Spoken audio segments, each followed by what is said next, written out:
This is the last video of surface chemistry in which we discuss about catalyst.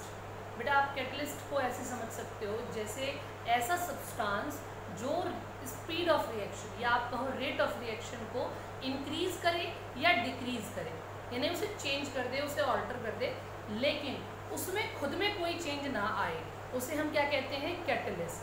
That means आप definition क्या लिख सकते हो? Catalyst is a substance which can change the speed of reaction without itself undergoing any change in its mass and chemical composition. हमने कई बार catalyst के बारे में नाम सुना हुआ है, आप लोगों को नॉर्मली आप जानते भी हो कैटलिस्ट किसे कहते हैं. तो कैटलिस्ट के खुद के अमाउंट में, खुद के मास में, खुद के केमिकल कंपोजिशन में कोई चेंज नहीं आता. ज़्यादा से ज़्यादा चेंज होती है तो उसकी फिजिकल स्टेट चेंज हो जाती है. आप सॉलिड स्टेट में आप ले रहे हो उसको, तो वो आपको पाउडर्ड स्टेट में मिल जाएगा. ये केवल चेंज हो जाता है और उससे ज़्यादा कोई चेंज नहीं होता. फिजिकल स्टेट तो चेंज हो सकती है, बाकी और कोई चेंज नहीं होता. एग्जाम्पल क्या है? KClO3 KCl और O2 में चेंज होता है. ये रिएक्शन जो होगी वो होगी तो सही, लेकिन बहुत ही स्लो मोशन में होगी, बहुत ही कम, बहुत स्लो होगी ये रिएक्शन. लेकिन अगर हम इसमें manganese dioxide as a catalyst use करते हैं तो ये रिएक्शन लोअर टेम्परेचर पर भी पॉसिबल हो जाती है. That means it MnO2 act as catalyst. अभी जो कैटलिस्ट होता है, इस कैटलिस्ट को हम डिवाइड अगर करें तो हमें कहते हैं पॉजिटिव कैटेलाइसिस और एक होती है बेटा नेगेटिव कैटेलाइसिस. पॉजिटिव और नेगेटिव कैटेलाइसिस किसे कहा जाता है? मान लीजिए कोई रिएक्शन की रेट को इंक्रीज करा रहा है. मान लीजिए कोई कैटलिस्ट है और वो रिएक्शन रेट को इंक्रीज कर रहा है, तो आप क्या कहोगे? It is a example of positive catalysis. That means if the speed of reaction increase, अगर स्पीड ऑफ रिएक्शन इंक्रीज हुई तो आप क्या कहोगे? उसको पॉजिटिव कैटेलाइसिस. और अगर स्पीड ऑफ रिएक्शन जो होगी वो डिक्रीज होगी तो आप इसे क्या कहोगे? Negative catalysis. तो आप इसके नाम से ही इस टर्म को समझ सकते हो कि पॉजिटिव कैटेलाइसिस क्या होता है और नेगेटिव कैटेलाइसिस क्या. SO2 को SO3 में कन्वर्ट करा रहे हो, SO2 SO3 में कन्वर्ट हो रहा है, तो हम NO को एज अ कैटलिस्ट यूज करते हैं, है ना. NO जो है, नाइट्रिक ऑक्साइड जो है, ये एज अ कैटलिस्ट यूज होता है. और ये जो आप कैटलिस्ट यूज कर रहे हो NO, ये रिएक्शन की रेट को बढ़ा देता है. तो that's why it is a example of positive catalysis. लेकिन अगर आप बात करो नेगेटिव कैटेलाइसिस की, तो जैसे अगर हम डिकम्पोजिशन कराएं किसका? H2O2 का. डिकम्पोजिशन कराते हैं H2O2 का, और अगर इस रिएक्शन में फॉस्फोरिक एसिड प्रेजेंट हो तो it act as a negative catalysis. That means it decrease the rate of reaction. That's why it is known as negative catalysis. अब हम आगे बात कर रहे हैं एक और टर्म की, प्रमोटर्स एंड इनहिबिटर या पॉइजन. एक छोटा सा टर्म और यूज होता है, जैसे प्रमोटर और इनहिबिटर. नाम से ही सारी चीजें वैसे क्लियर हो जाती हैं. प्रमोटर और पॉइजन, पॉइजन या आप कह सकते हो इनहिबिटर. ये कैटलिस्ट पॉइजन है और कैटलिस्ट ही प्रमोटर है. तो प्रमोटर का मतलब होता है, मान लीजिए कोई रिएक्शन हो रही है और उसमें हमने रिएक्शन ऑलरेडी हो रही है, हमने कैटलिस्ट यूज किया हुआ है, लेकिन अगर हम कैटलिस्ट के साथ कोई और सब्सटेंस यूज करते हैं जिससे रेट ऑफ रिएक्शन और इंक्रीज हो जाती है, तो अब हम उसे क्या कहते हैं? हम उसे प्रमोटर कहते हैं. और अगर हम रिएक्शन हो रही है, कैटलिस्ट यूज किया हुआ, और कोई सब्सटेंस उस रिएक्शन को इनहिबिट कर देता है, उस कैटलिस्ट की प्रॉपर्टी को इनहिबिट कर देता है, कैटलिस्ट को वर्क करने से रोकता है, तो हम क्या कहते हैं? उसको कैटलिस्ट पॉइजन कहते हैं. फॉर एग्जाम्पल आर्सेनिक हुआ, है ना, और कार्बन मोनोऑक्साइड हुआ, ये कैटलिस्ट पॉइजन का काम करते हैं. और जैसे हम आपने रिएक्शन पढ़ी होगी, नाइट्रोजन और हाइड्रोजन को कंबाइन करके हम अमोनिया बनाते हैं. उस रिएक्शन में आयरन जो है वो एज अ कैटलिस्ट का काम करता है. बट अगर हम मॉलिब्डेनम भी डाल देते हैं उसमें, आयरन के साथ साथ हम MO यूज कर देते हैं, N2+3H2 कन्वर्टेड इनटू 2NH3. इस रिएक्शन में आयरन काम कर रहा है कैटलिस्ट का, बट मॉलिब्डेनम जो है वो काम कर रहा है प्रमोटर का. तो आप प्रमोटर और कैटलिस्ट पॉइजन दोनों चीजें समझ चुके हो. अब मैं ये बता रही हूँ ये ऐसा क्यों होता है. प्रमोटर कैटलिस्ट का काम, कैटलिस्ट प्रमोटर जो होते हैं वो किस तरीके से वर्क करते हैं और कैटलिस्ट पॉइजन जो होते हैं वो किस तरीके से वर्क करते हैं। देखिए, जो भी कैटलिस्ट होते हैं उनका काम क्या होता है, कैटलिस्ट इस तरीके से अपनी सरफेस होती है कैटलिस्ट की, इस पर कोई भी रिएक्टेंट जो होते हैं वो पहले आते हैं और एब्जॉर्ब हो जाते हैं इसकी एक्टिव साइड पर। ये क्या है, कैटलिस्ट है ना। ये इसकी एक्टिव साइड पर एब्जॉर्ब हो जाते हैं और बाद में, मैं एक रफली आइडिया दे रही हूँ, बाद में इनमें रिएक्शन होती है, ये आपस में जुड़ जाते हैं, कैटलिस्ट एज इट इज है, ये कैटलिस्ट पर भी एक लूज बॉन्ड बना लेते हैं, फाइनलाइज होकर के डिसॉर्प्शन हो जाता है, ए और बी मिलकर के प्रोडक्ट बना लिया, ये बन गया हमारे पास प्रोडक्ट, और कैटलिस्ट जैसा था वैसा के वैसा रह गया। तो ये कैटलिस्ट का काम होता है बेसिकली। अगर आप ये देखो कि कैटलिस्ट, अगर हम प्रमोटर यूज करते हैं तो कैटलिस्ट प्रमोटर क्या करता है, इसकी सरफेस को, कैटलिस्ट की सरफेस को और रफ बना देता है। रफ बनाने की वजह से उसकी जो प्रॉपर्टी है और ज्यादा एब्जॉर्प्शन होने की प्रॉपर्टी शुरू हो जाती है, जिसकी वजह से प्रमोटर जो है वो रिएक्शन की रेट को और ज्यादा इंक्रीज करा देता है, या आपको कैटलिस्ट की प्रॉपर्टी को और ज्यादा इंक्रीज करा देता है। अगर आप बात करते हो पॉइजन की, तो पॉइजन क्या काम करता है, पॉइजन काम करता है कि यहाँ पर जो रिएक्टेंट आने वाला है वो रिएक्टेंट से पहले जाकर के वो पॉइजन वाले सब्सटेंस जो है वो खुद ऐड हो जाएंगे, इसकी सरफेस पर वो खुद ऐड हो जाएंगे। तो कैटलिस्ट की सरफेस पर रिएक्टेंट का अमाउंट ऐड नहीं हो पाएगा तो प्रोडक्ट नहीं बनेगा। तो पॉइजन इस तरीके से कैटलिस्ट की रेट ऑफ रिएक्शन को या कैटलिस्ट की वर्किंग को इनहिबिट करता है, रोकता है, इसीलिए उसे क्या कहा जाता है, पॉइजन, जहर जिसे आप कहते हो। अब बात ये आती है कि हमारा जो कैटलिस्ट होता है इसकी वर्किंग किस तरीके से होती है, कैटलिस्ट एक्चुअल में काम किस तरीके से करता है, उसकी मैकेनिज्म क्या है। पहले मैं कैटलिस्ट की मैकेनिज्म को एक रफ आइडिया से आपको समझा रही हूँ, कैटलिस्ट की वर्किंग क्या होती है। बेटा देखो, ये हम केमिकल काइनेटिक्स में भी पढ़ते हैं। मान लीजिए कोई रिएक्शन हो रही है ए और बी और ये मिलकर के बन रहा है सी, ठीक। तो ए और बी जो है वो क्या होते हैं, रिएक्टेंट होते हैं, और सी क्या है, हमारे पास प्रोडक्ट है इसमें, ठीक। इसमें मैंने D as a catalyst use किया है, D क्या है मेरे पास इसमें, कैटलिस्ट। तो अगर मैं इस रिएक्शन को एक ग्राफ के तौर पे बताऊं तो क्या होता है बेटा, मैंने आप लोगों को पहले भी बताया है, कोई भी रिएक्टेंट और रिएक्टेंट जब आपस में कोलॉइड करते हैं, आपस में टकराते हैं, तब प्रोडक्ट बनता है। रिएक्टेंट जो है उनकी खुद की एक अपनी एनर्जी होती है, जो उनके पास खुद के पास है, उसे आप क्या कहते हो, काइनेटिक एनर्जी कहते हो। क्या कहते हो इसको, काइनेटिक एनर्जी कहते हो इसको, इनकी खुद की अपनी काइनेटिक एनर्जी, ठीक। जब तक ये टकराएंगे आपस में और टकराने के बाद एक प्रॉपर एनर्जी पर ना पहुंच जाए, है ना, एक प्रॉपर जो एनर्जी बैरियर होता है उस पर ना पहुंच जाए, तब तक ये रिएक्शन नहीं होती। मान लीजिए मैं आपको एक बहुत सिंपल सा एग्जांपल दूं, आप पढ़ाई करते हो, है ना, आप 1 घंटे पढ़ाई कर रहे हो, आप 1.5 घंटे पढ़ाई कर रहे हो, लेकिन आपके 1 या 1.5 घंटे पढ़ाई करने से आपके 100 में से 33 मार्क्स नहीं आ रहे हैं, है ना, तो आपका पढ़ने का कोई मतलब नहीं, क्योंकि आपका पासिंग कितना है, 33, है ना। तो आपके पास जितनी आप पढ़ाई कर रहे हो वो क्या है आपकी, वो आपकी खुद की एनर्जी है कि ये आप अपने मन से पढ़ रहे हो, लेकिन आपको पता है कि आपको 33 मार्क्स तक तो पढ़ना ही पढ़ना है। जब तक आप 33 मार्क्स नहीं पढ़ोगे तब तक आप पास नहीं होगे और क्लास अगली में नहीं पहुंचोगे, है ना।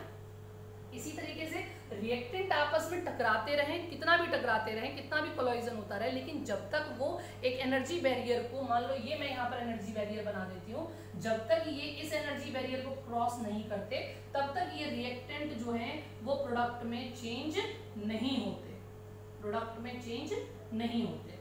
तो बेटा जो इनकी खुद की एनर्जी होती है उसे आप क्या कहते हो, काइनेटिक एनर्जी, और ये जो वैल्यू होती है जहां पर इन्हें पहुंचना होता है उसे हम कहते हैं थ्रेशोल्ड एनर्जी।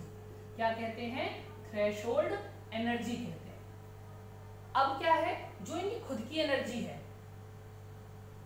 ठीक है, ये क्या करेंगे, आपस में टकराएंगे, ये एनर्जी को एब्जॉर्ब करेंगे, जितनी एनर्जी इनको यहां से यहां तक पहुंचने के लिए चाहिए, ये गैप है ना, मान लो यहाँ इसकी एनर्जी 10 है, 10 किलो जूल, और यहाँ एनर्जी 100 है, तो इसको 90 किलो जूल एनर्जी और चाहिए। तो ये जो एनर्जी है इसे कहा जाता है एक्टिवेशन एनर्जी।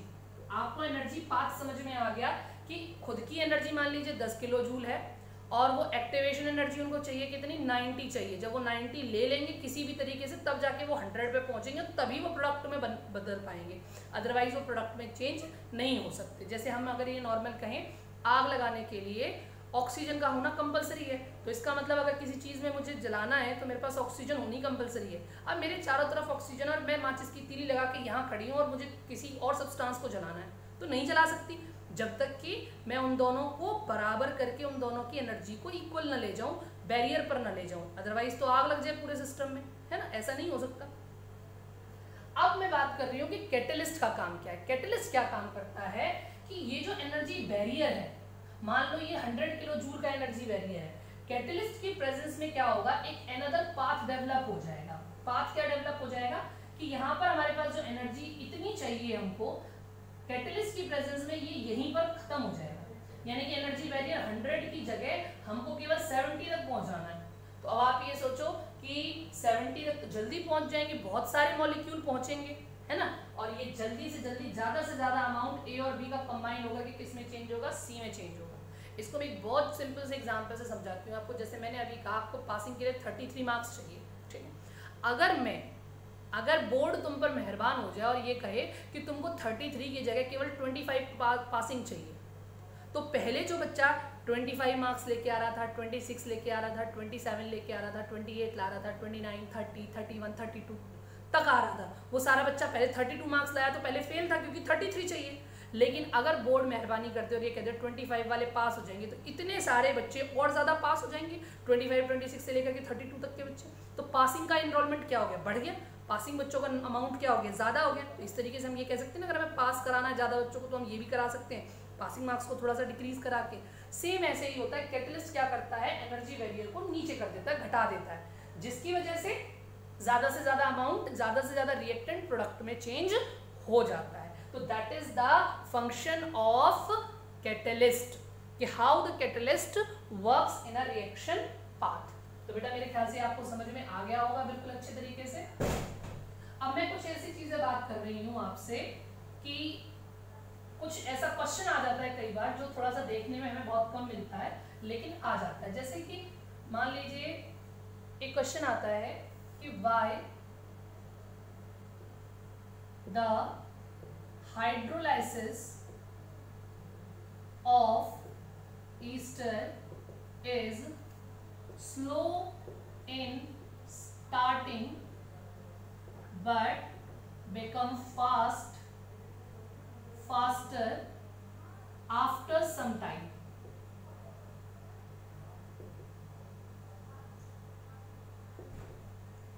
कि अगर हम ईस्टर की हाइड्रोलिसिस कराएं तो ईस्टर होता है CH3COO2H5, ठीक है, ये ईस्टर हो गया। आपने इसकी हाइड्रोलिसिस कराई, हाइड्रोलिसिस किसकी प्रेजेंस में होती है, एसिड की प्रेजेंस में, मैंने H पॉजिटिव ले लिया।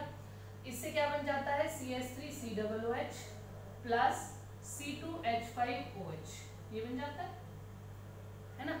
अगर हम हाइड्रोलिसिस करा रहे हैं तो मैं H2O यहाँ लिख देती हूँ और एसिड में यहाँ पे ले रही हूँ, ठीक। तो ये रिएक्शन स्टार्टिंग में तो स्लो होती है बट बाद में फास्ट हो जाती है। इसका रीजन क्या है, आंसर जब हम इसका लिखेंगे तो इसका रीजन ये होता है कि जब ईस्टर की हाइड्रोलिसिस होती है तो स्टार्टिंग में ही एसिड बन जाता है, और ये जो एसिड है यहाँ पर ये सेल्फ कैटलिस्ट का काम करता है। किसका काम करता है, सेल्फ कैटलिस्ट का, यानी खुद ही रिएक्शन को कैटलाइज, क्योंकि देखो हमें एसिड चाहिए, ऑलरेडी हमारे पास एसिड चाहिए, हमने थोड़ा सा एसिड डाला हुआ है, लेकिन ये खुद एसिड और प्रोड्यूस करेगा तो एसिडिक मीडियम का अमाउंट बढ़ता जाएगा, तो इसका मतलब हाइड्रोलिसिस और तेजी से होना शुरू हो जाएगी। तो इसमें क्या हो जाएगा, acid act as a catalyst. कौन सा एसिड है, acetic acid, acetic acid act as a catalyst, so reaction become faster. तो आफ्टर सम टाइम रिएक्शन क्या हो जाती है, फास्ट हो जाती है। तो इस क्वेश्चन का आंसर आपको समझ में आ गया। ये बहुत छोटा सा क्वेश्चन है, कई बार रीजनिंग में, सरफेस केमिस्ट्री में पूछ लिया जाता है, तो आपको ये पता होना चाहिए कि इसमें एसिड ही खुद किसका काम कर रहा है, कैटलिस्ट का काम कर रहा है। अब हम नेक्स्ट बात करते हैं कैटलिस्ट के टाइप की। कैटलिस्ट कितने टाइप का होता है। कैटलिस्ट को हम दो टाइप में, एक तो मैंने आपको पॉजिटिव और नेगेटिव बता दिया, उसके अलावा भी एक और हम डिवाइडेशन करते हैं। एक होती है होमोजेनस कैटलिस्ट होते हैं फर्स्ट, और दूसरे होते हैं हेट्रोजेनस कैटलिस्ट। Heterogeneous catalyst. अब आप सोच रहे होंगे होमोजेनस कैटलिस्ट कौन से होते हैं। नाम से ही हमें पता चल जाता है कि होमो का मतलब होता है सेम, होमो मीन्स सेम, है ना, होमो का मतलब होता है सेम। इसका मतलब अगर कैटलिस्ट एंड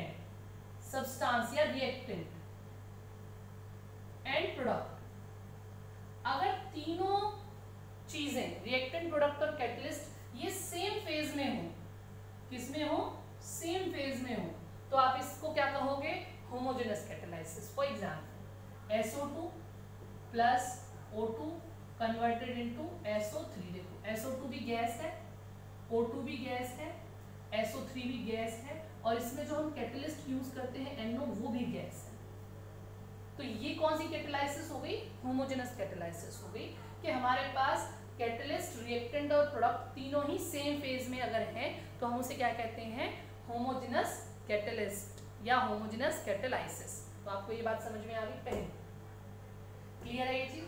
अब हेट्रोजेनस कैटालाइसिस क्या होती है, हेट्रोजेनस कैटालिसिस होती है हमारे पास, हेट्रोजेनस कैटालिसिस होती है। कैटालिसिस या कैटलिस्ट हमारे पास कौन से होते हैं, जब हमारे पास catalyst,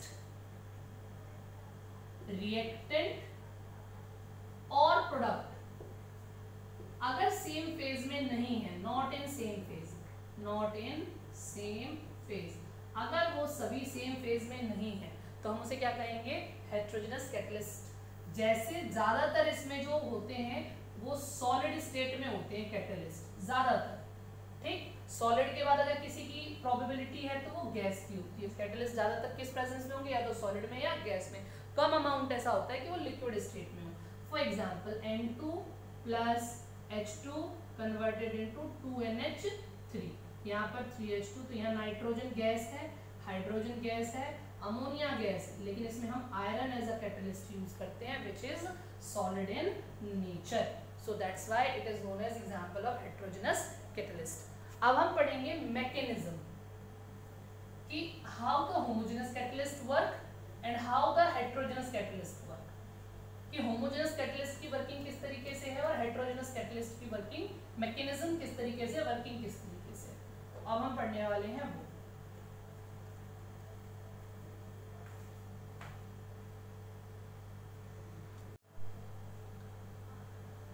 theory of homogeneous catalysis. Homogeneous catalysis में हमने क्या कहा है कि हमारे पास कैटलिस्ट और रिएक्टेंट और प्रोडक्ट किस में होने चाहिए, सेम फेज में होने चाहिए।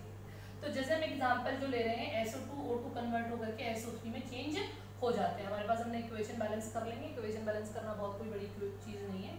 हमने NO जो है इसमें वो क्या लिया हुआ है, NO एज अ कैटलिस्ट हमने यूज किया। अब आप देखिए कैसे काम होता है कि NO जो है वो पहले ऑक्सीजन के साथ रिएक्ट करता है और क्या बनाता है, NO2 बना लेता है। पहले NO जो है वो किसके साथ रिएक्ट करता है, किसके साथ रिएक्ट करता है, ऑक्सीजन के साथ, और बना लेता है NO2। ये जो NO2 बन गया ये आपका इंटरमीडिएट हो गया। क्या हो गया, इंटरमीडिएट हो गया। अब ये जो इंटरमीडिएट है, इंटरमीडिएट मतलब कॉम्प्लेक्स, बीच में ही कॉम्प्लेक्स बना लिया इसने। बाद में यही SO2 किसके साथ रिएक्ट करेगा, NO2 के साथ, वापस क्या बनेगा, SO3, और NO जैसा यूज हुआ था एज इट इज वापस हमें मिल जाएगा। तो हम क्या कहेंगे कि इस रिएक्शन में हमने NO जिस पोजीशन में, जिस फॉर्म में यूज किया था, NO हमें एज इट इज वापस मिला है। तो ये होती है हमारे पास होमोजेनस कैटालाइसिस की थ्योरी, जिसे हम कहते हैं इंटरमीडिएट कॉम्प्लेक्स फॉर्मेशन थ्योरी। कि जो रिएक्टेंट है वो कैटलिस्ट के साथ रिएक्ट करके पहले एक इंटरमीडिएट बनाते हैं, एक मिडिल कॉम्प्लेक्स बनाते हैं। वो मिडिल कॉम्प्लेक्स जो है वो दूसरे रिएक्टेंट से रिएक्ट करता है और प्रोडक्ट में चेंज हो जाता है। तो ये हमारे पास होमोजेनस कैटालाइसिस की थ्योरी है। अब हम पढ़ रहे हैं हेट्रोजेनस कैटालाइसिस की theory. Theory of heterogeneous catalysis में हम दो थ्योरीज जो हैं उनको हम एक साथ बात करते हैं। पहली थ्योरी थी हमारे पास intermediate complex formation theory. Intermediate complex formation का मतलब है दो, जैसे हमने अभी पढ़ा था, ए और बी आपस में मिलते हैं और एक इंटरमीडिएट बनाते हैं और बाद में वो प्रोडक्ट में चेंज हो जाते हैं। लेकिन ये थ्योरी भी कंप्लीटली यूजफुल नहीं थी, होमोजेनस के लिए यूजफुल है। बाद में एक एड्सॉर्प्शन थ्योरी आई कि जो कैटलिस्ट है उसकी सरफेस पर एड्सॉर्प्शन होता है, बट फिर वो भी पूरी तरीके से एक्वायर्ड नहीं थी। तो क्या किया गया, दोनों थ्योरीज को, एड्सॉर्प्शन थ्योरी को और इंटरमीडिएट कॉम्प्लेक्स फॉर्मेशन थ्योरी को मिक्स कर दिया गया और तब जो नई थ्योरी आई उसे कहा गया मॉडर्न एड्सॉर्प्शन थ्योरी। और ये हेट्रोजेनस कैटालाइसिस को पूरी तरीके से एक्सप्लेन करती है। ये क्या कहती है, हम इसमें सबसे पहले होता है डिफ्यूजन ऑफ रिएक्टेंट मॉलिक्यूल, यानी कि जो हमारे पास रिएक्टेंट मॉलिक्यूल हैं वो क्या होते हैं, डिफ्यूज होकर के कहाँ आते हैं, कैटलिस्ट की सरफेस पर। कि रिएक्टेंट मॉलिक्यूल कैटलिस्ट की सरफेस पर डिफ्यूज होकर आ गए। ये कैटलिस्ट है, ये इसकी फ्री वैलेंसीज हैं, ये दोनों रिएक्टेंट है, ये दोनों रिएक्टेंट आपस में डिफ्यूज होकर के कहाँ आ गए, कैटलिस्ट की सरफेस पर। तो फर्स्ट स्टेप हो गई डिफ्यूजन की। सेकेंड स्टेप में क्या होता है हमारे पास कि एड्सॉर्प्शन होता है, adsorption of reactant molecule to the surface of catalyst. ये जो हमारे कैटलिस्ट आए हैं, ये जो हमारे रिएक्टेंट आए हैं, सॉरी, ये कैटलिस्ट की सरफेस पर एड्सॉर्ब कर जाते हैं। एड्सॉर्ब मतलब उसकी सरफेस पर आकर के चिपक जाते हैं, उसकी सरफेस की फ्री वैलेंसीज के साथ में आके लूज बॉन्ड फॉर्म कर लेते हैं। तो हम क्या कहेंगे, adsorption of reactant molecule on the surface of catalyst by forming loose bonds. हल्के बॉन्ड बनाते हैं और ये सरफेस पर आकर के एड्सॉर्ब हो जाते हैं। थर्ड पार्ट में क्या होता है कि अकरेंस ऑफ केमिकल रिएक्शन, ये जो हमारे पास रिएक्टेंट थे जो सरफेस पर एड्सॉर्ब हो चुके हैं कैटलिस्ट की, ये आपस में रिएक्ट करते हैं और आपस में रिएक्ट करने के बाद एक पूरा ही इंटरमीडिएट बना लेते हैं। एक पूरा क्या बना लेते हैं, इंटरमीडिएट बना लेते हैं, जिसमें दोनों रिएक्टेंट है और क्या है, कैटलिस्ट है। उसके बाद क्या होगा, जब ये पूरा इंटरमीडिएट फॉर्म हो गया, अब होगा डिसॉर्प्शन। लास्ट नेक्स्ट स्टेप क्या होगी हमारे पास, डिसॉर्प्शन, यानी कि जो प्रोडक्ट बन चुका है, ये आपस में रिएक्ट करके ए और बी कंबाइन हो चुके हैं। अब ए और बी कंबाइन होकर के ये क्या बन गया, प्रोडक्ट बन गया। ये रिएक्ट कैटलिस्ट की सरफेस से क्या हो जाता है, डिसॉर्ब हो जाता है, डिसॉर्प्शन हो जाता है, और कैटलिस्ट की वैलेंसी वापस से हमें फ्री मिल जाती है। तो डिसॉर्प्शन हो जाता है प्रोडक्ट मॉलिक्यूल का, और लास्ट में होता है डिफ्यूजन। प्रोडक्ट मॉलिक्यूल बनेगा तो सरफेस पर तो रहेगा नहीं, सरफेस से क्या हट हो जाएगा, हट जाएगा, यानी कि डिफ्यूजन हो जाएगा प्रोडक्ट का, जिससे कैटलिस्ट की सरफेस क्या हो जाए, कैटलिस्ट की सरफेस फ्री हो जाए। एग्जाम में हेटेरोजेनस कैटालिसिस बहुत इंपॉर्टेंट होती है, पूछ ली जाती है। होमोजेनस की बहुत कम पूछी जाती है, हेटेरोजेनस की बहुत चांसेस होते हैं पूछने के। इसमें ये क्वेश्चन भी आ जाता है घुमा के कि what is the role of desorption in the heterogeneous catalysis, या what is the role of adsorption in the heterogeneous catalysis. तो आप बताइए, अगर डिसॉर्प्शन नहीं होगा तो ये प्रोडक्ट इसी सरफेस पर बना रहेगा कैटलिस्ट की, और अगर ये सरफेस पर बना रहा तो दूसरा कोई रिएक्टेंट आकर के फ्री वैलेंसी से जुड़ नहीं सकता, यानी कि रिएक्शन क्या हो जाएगी, स्पीड क्या हो जाएगी रिएक्शन की, स्लो हो जाएगी। तो दैट्स व्हाई डिसॉर्प्शन नीडेड। और अगर आप एड्सॉर्प्शन की बात करो तो अगर ये एड्सॉर्ब नहीं होंगे तो लूज बॉन्ड नहीं बनाएंगे और आपस में रिएक्ट करके एक आपका इंटरमीडिएट कॉम्प्लेक्स फॉर्मेशन नहीं कर पाएंगे। तो दैट्स व्हाई एड्सॉर्प्शन और डिसॉर्प्शन दोनों ही बहुत जरूरी है। Desorption is necessary for the heterogeneous catalysis. ये क्वेश्चन आपके पास एनसीईआरटी में भी गिवन है। इसके कुछ इंपॉर्टेंट फीचर्स हैं, जैसे एक्टिविटी, मतलब कोई भी रिएक्शन जो होती है वो अगर हम कैटलिस्ट यूज़ करते हैं तो उसकी वजह से उसकी रेट ऑफ रिएक्शन बहुत ज़्यादा बढ़ जाती है। मोस्ट प्रोबेबली इसकी रेट ऑफ रिएक्शन 10 टाइम्स भी इंक्रीज हो जाती है। कोई रिएक्शन बहुत ही नॉर्मल टेम्परेचर पर हो रही थी और हमारे पास लोअर टेम्परेचर है तो हम लोअर टेम्परेचर पर भी उस रिएक्शन को करा सकते हैं। तो एक्टिविटी का मतलब है किसी भी रेट ऑफ रिएक्शन को इंक्रीज करने की कैपेसिटी। दूसरी बात आती है स्पेसिफिसिटी। स्पेसिफिसिटी का मतलब होता है जो कैटलिस्ट होते हैं वो बहुत ही स्पेसिफिक नेचर के होते हैं। स्पेसिफिक का मतलब है वो एक रिएक्शन के लिए एक ही कैटलिस्ट यूज होगा, उसके अलावा कोई और कैटलिस्ट उस रिएक्शन को कैरी फॉरवर्ड नहीं करा सकता।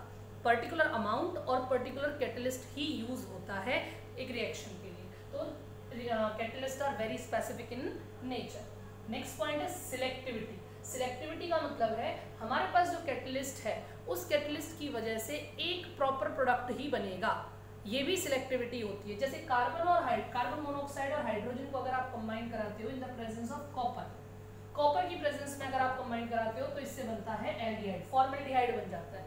लेकिन अगर आप कॉपर के साथ साथ ZnO और Cr2O3 का मिक्सचर भी डालते हो तो उससे फिर एल्कोहल बन जाता है। इसका मतलब यहाँ पर सिलेक्ट करेगा कौन, कैटलिस्ट सिलेक्ट करेगा कि आपका प्रोडक्ट क्या फॉर्म होना है। That's complete. नेक्स्ट हम पढ़ रहे हैं enzyme. Enzyme as a catalyst, क्या काम है एंजाइम का, कौन होते हैं ये। हमारी बॉडी में जो रिएक्शंस कैटलाइज होती हैं या बाहर भी बहुत सारी ऐसी रिएक्शंस होती हैं जो बायोलॉजिकल रिएक्शंस हैं। जो बायोलॉजिकल रिएक्शन में कैटलिस्ट यूज होता है उसे हम क्या कहते हैं, एंजाइम। जैसे अगर हम ये कहें कि catalyst used in biological reactions, biological processes are known as enzyme. Enzymes ज़्यादातर क्या होते हैं, ग्लोबुलर प्रोटीन्स होते हैं। प्रोटीन आप जब पढ़ोगे तो प्रोटीन दो तरीके की होती है, एक फाइब्रस प्रोटीन होती है और एक ग्लोबुलर प्रोटीन होती है। तो बेसिकली जो एंजाइम्स होते हैं वो क्या होते हैं, ग्लोबुलर प्रोटीन होते हैं जिसमें नाइट्रोजनस कॉम्प्लेक्सेस भी उनके साथ होते हैं।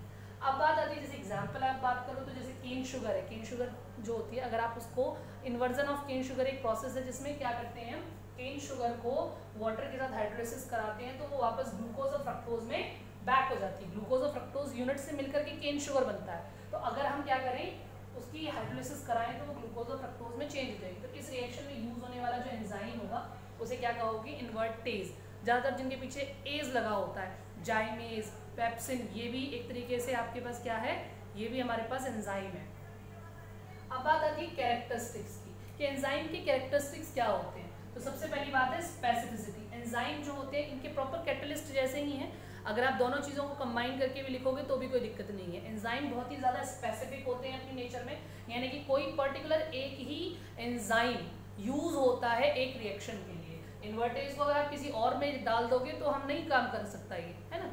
दूसरी बात होती है एफिशिएंसी। एफिशिएंसी मतलब है थोड़ा सा एंजाइम ही बहुत बड़ी रिएक्शंस को ही कैटलाइज कर सकता है, तो इनकी एफिशिएंसी बहुत ज़्यादा होती है। ऑप्टिमम टेम्परेचर एंड पीएच, इनके लिए एक पर्टिकुलर टेम्परेचर होता है और पीएच होता है, उस पर ही ये वर्क करते हैं। अगर इनको हाई टेम्परेचर पर रखा जाए या बहुत लो टेम्परेचर पर रखा जाए तो ये वर्क नहीं करते। ऐसे ही इनका पीएच का भी वर्किंग होता है, इनका एक प्रॉपर पीएच होता है जिस पर ये वर्क करते हैं, अदरवाइज ये वर्क नहीं करते। हर एंजाइम का अपना ऑप्टिमम टेम्परेचर और पीएच होता है। नेक्स्ट है स्मॉल क्वांटिटी। एंजाइम की बहुत ही स्मॉल क्वांटिटी ज़रूरत होती है, बहुत ज़्यादा एंजाइम की हमें नीड नहीं होती, बहुत स्मॉल क्वांटिटी में एंजाइम यूज होता है।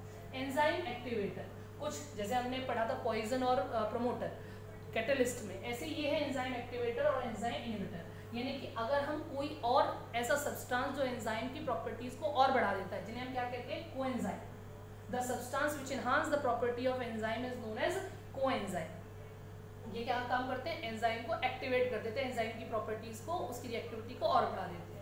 ऐसे ही कुछ कंपाउंड होते हैं जो एंजाइम की एक्टिविटीज को कम कर देते हैं, जिन्हें हम एंजाइम इनहिबिटर या पॉइजन कहते हैं। अब बात आती है मैकेनिज्म कि एंजाइम की वर्किंग किस तरीके से होती है, मैकेनिज्म किस तरीके की होती है। तो एंजाइम जितना सिंपल आपको अभी समझ में आया, इसकी वर्किंग भी उतनी ही ज्यादा, मैकेनिज्म भी उतनी ही ज्यादा सिंपल होती है। कैसे सिंपल होती है बेटा, हम देखें जरा इस चीज को।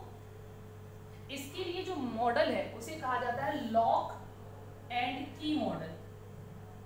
लॉक एंड की मॉडल कहा जाता है इसके लिए। लॉक एंड की मॉडल का मतलब है, ये हमारे पास मान लीजिए कोई सब्सटेंस है, ठीक है, ये मान लीजिए मेरे पास कैटलिस्ट है, इस कैटलिस्ट पर प्रॉपर इस तरीके के स्ट्रक्चर्स हैं, तो इस पर जो सबस्ट्रेट ऐड होगा उसमें इस तरीके का स्ट्रक्चर पाया जाएगा, जो कि ये हमारे पास सबस्ट्रेट है, सबस्ट्रेट मतलब रिएक्टेंट, इनमें आपस में इस तरीके का कॉम्बिनेशन होगा कि ये आपस में ज्वाइंट हो सकते हैं। देखिए मैंने यहाँ पर जो खांचे बनाए हैं इसमें मैंने अपोजिट बनाया ताकि ये इसके अंदर फिट हो सके।